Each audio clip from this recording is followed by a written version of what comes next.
From New Money, New Problems, it's the New Money, New Problems podcast, a show for successful professionals searching for the tools they need to navigate financial opportunities and obstacles they've never seen. Negotiating compensation, purchasing your first investment property, helping your family with money, the highs and lows of entrepreneurship. New money brings new problems that require new solutions. Join us as we work through them together. I'm Brenton Harrison, and this is the New Money, New Problems podcast.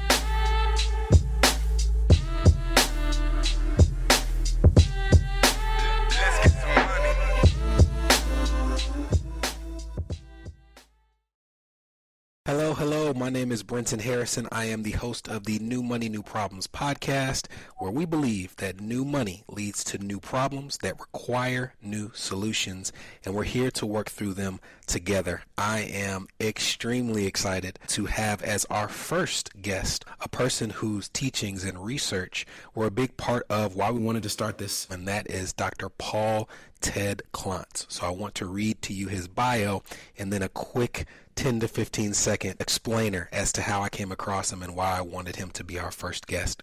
Dr. Klontz is an associate professor of practice of financial psychology and behavioral finance at Creighton University Heider College of Business, and a founder of the Financial Psychology Institute, and is based in Nashville, Tennessee.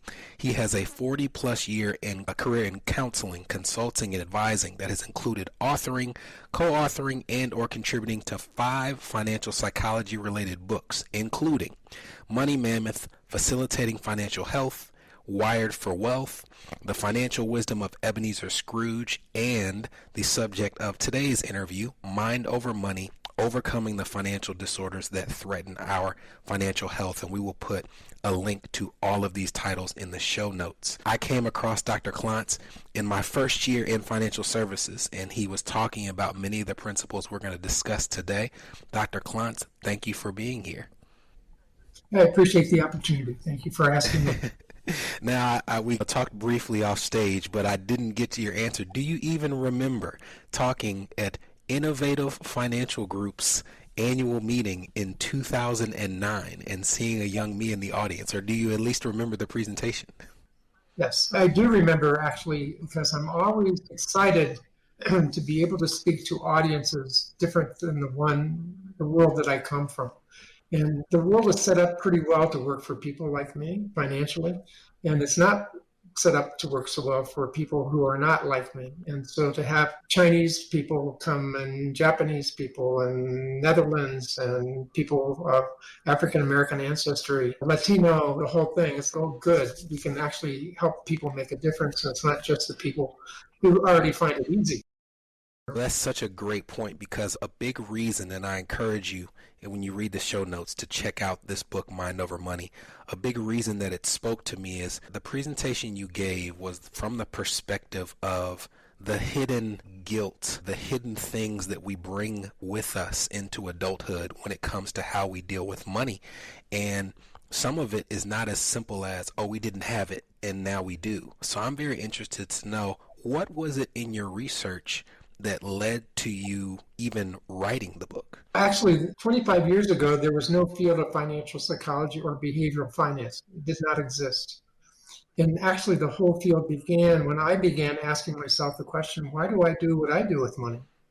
And it really, at that time, I thought I was the only one who had any issues around money.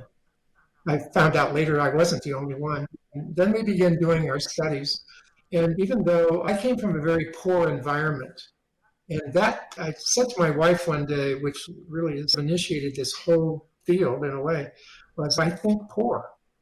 And she said, what do you mean by that? And I said, I have no idea. But I know there's something about my thinking that is poor thinking. It's like poor people think. I came from really poor people, and we think a certain way. And it's keeping me from doing what I need to do in the current world. And I don't even know what that is.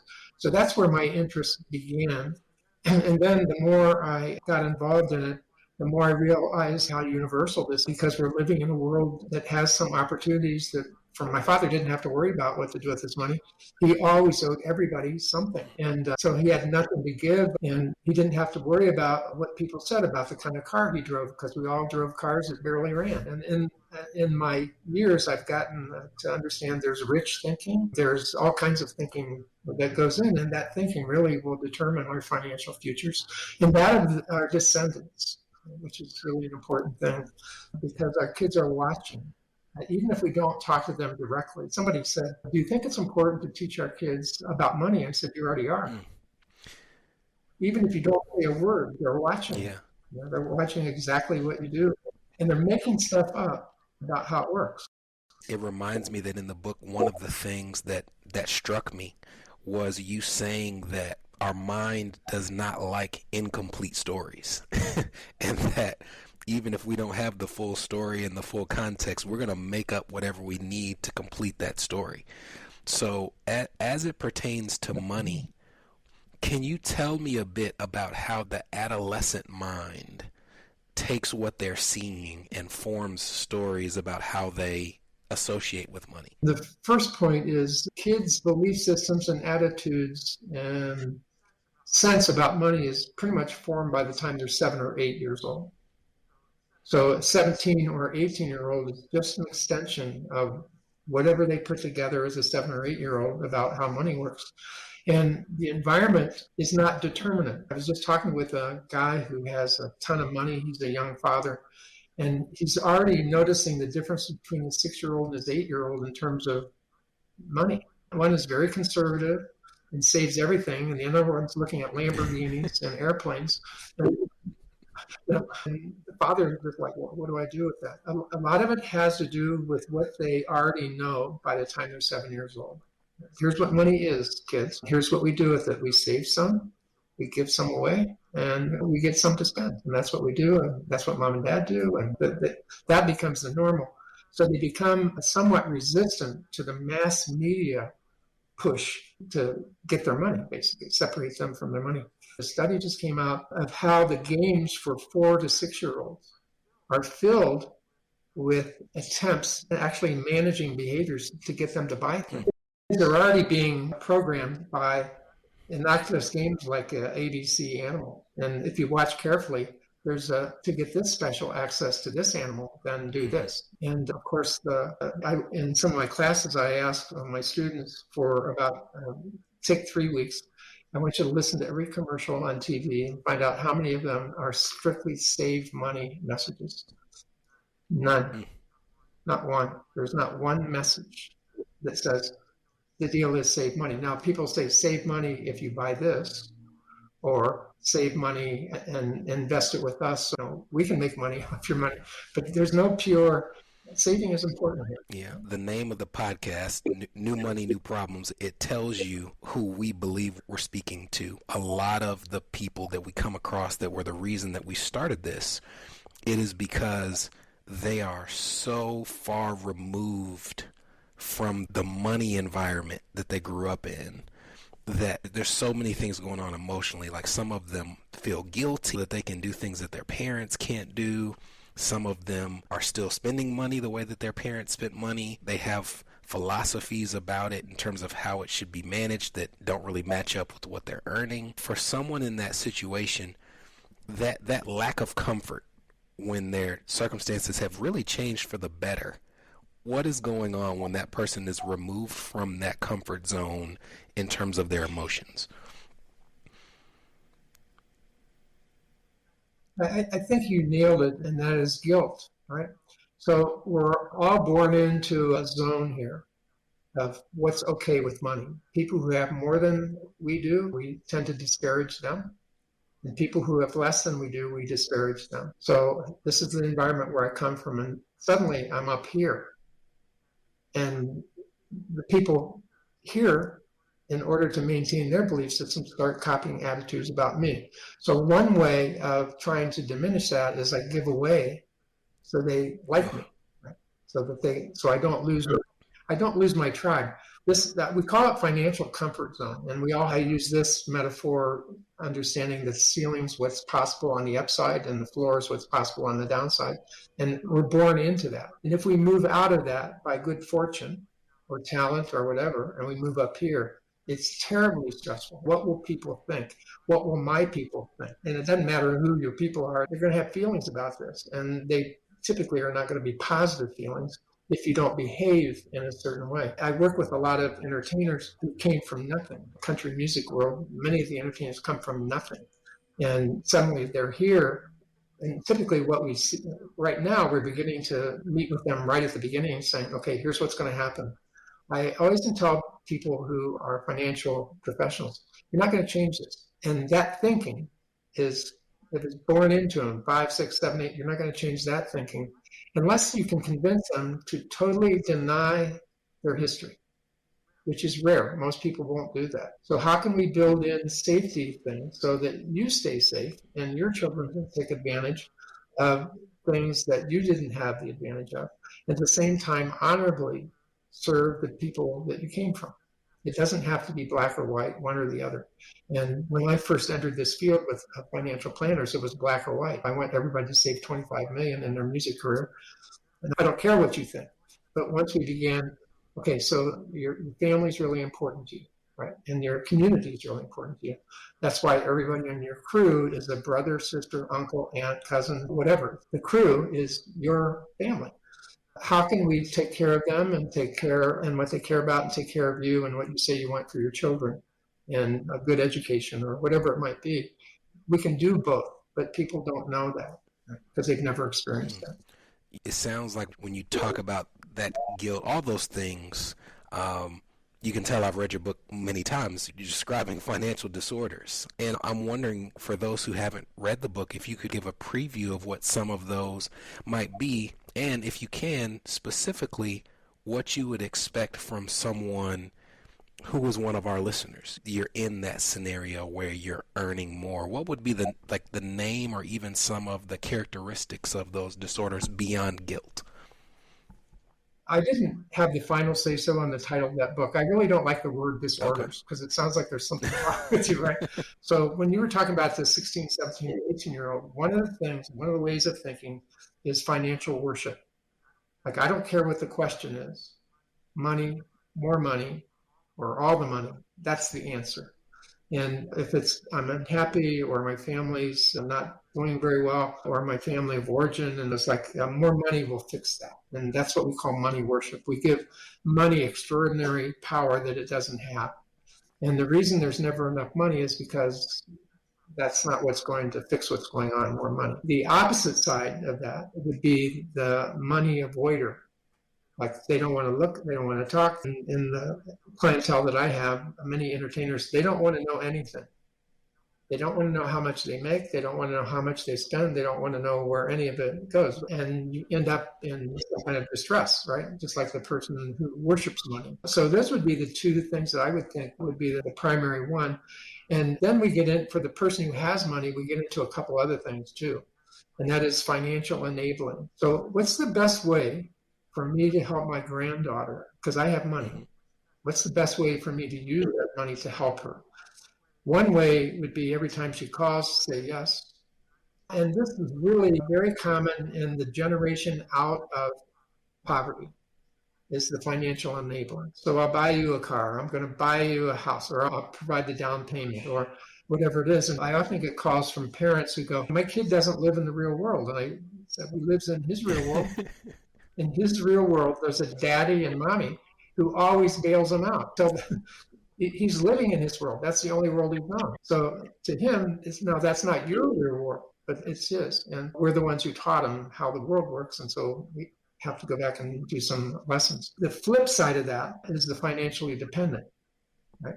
And this is quite often the generation underneath the wealth makers.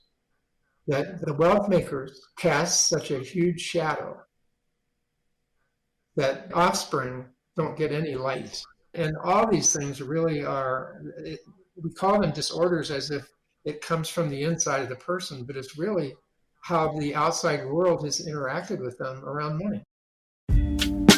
This is the New Money, New Problems podcast, a show for successful professionals searching for the tools they need to navigate financial opportunities and obstacles they've never seen. We'll be right back. Are you wondering what new money problems you might be overlooking in your financial life? If so, we've got great news.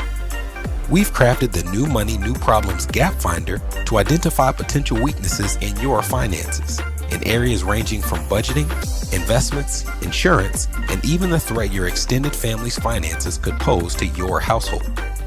Please head to newmoneynewproblems.com/gapfinder to complete it today. Again, that's newmoneynewproblems.com/gapfinder to take the assessment.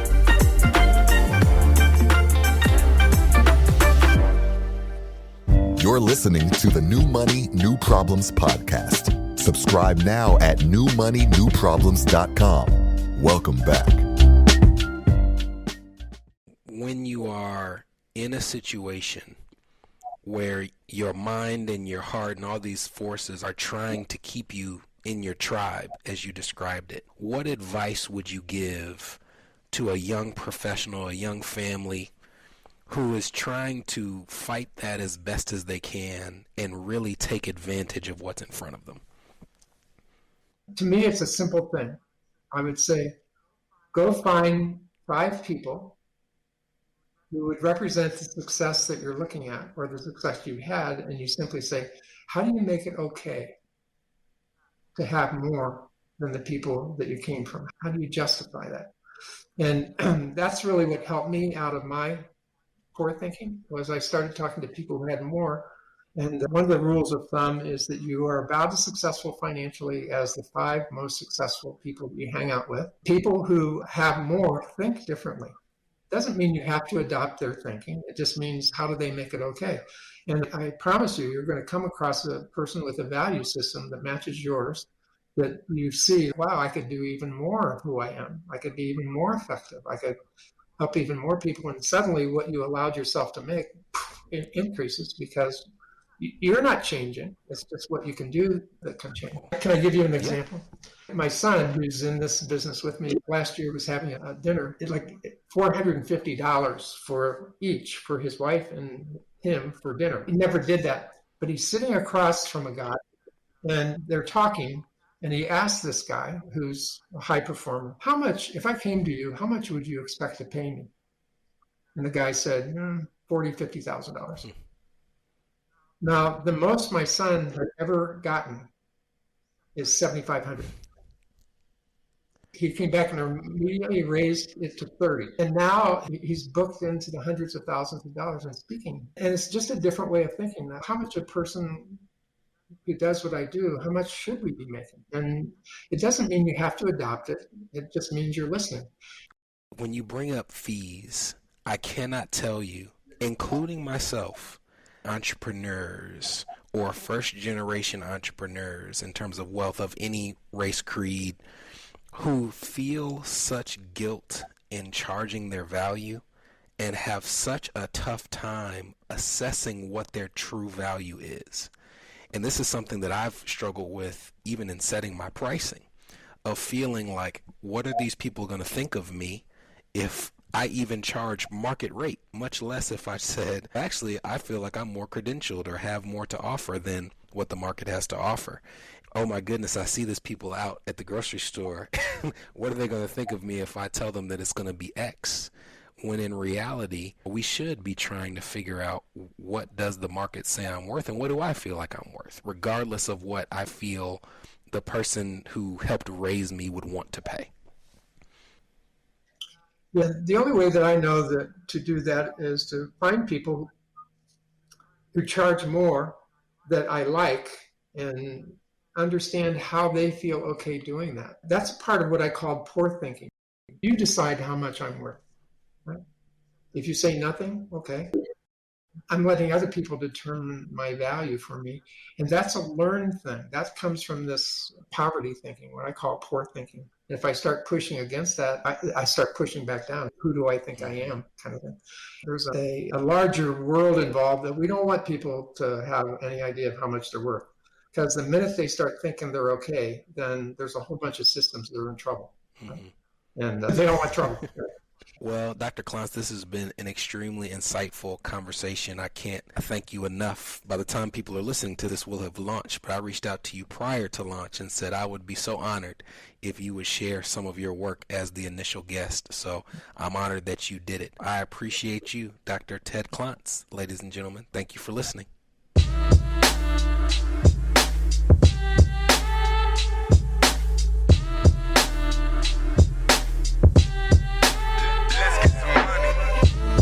From New Money, New Problems, this was the New Money, New Problems podcast, a show for successful professionals searching for the tools they need to navigate financial opportunities and obstacles they've never seen.